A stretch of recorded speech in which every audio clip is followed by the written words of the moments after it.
From Athens to Barcelona, and from Taipei to Washington, thousands took to the streets to demonstrate their solidarity and support for Ukraine on the eve of the 3-year anniversary of Russia's invasion.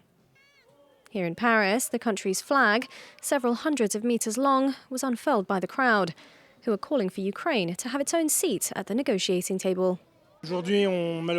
Today, unfortunately, we are marking 3 years since Russia's massive invasion of Ukraine. In a tragic moment as the United States is set to negotiate without Ukraine, making a purely commercial deal with Russia. US President Donald Trump has begun direct negotiations with his Russian counterpart Vladimir Putin, after branding Zelensky a dictator and falsely claiming Ukraine started the war. Protesters reject the idea of a ceasefire favouring Moscow. The Ukrainians have to keep up their fight because there's a lot at stake, not just our families who are there, but also the state itself.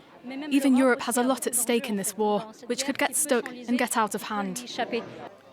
With the hope of bringing Europe back into the equation, French President Emmanuel Macron and British PM Keir Starmer are both to meet Trump in Washington. Nobody wants the bloodshed to continue. Nobody, least of all the Ukrainians. But after everything that they have suffered, after everything that they have fought for, there can be no discussion about Ukraine without Ukraine, and the people of Ukraine must have a long-term secure future. Despite the war of words from the White House, Ukraine's Volodymyr Zelensky has been calling to meet Trump before Washington meets with Moscow.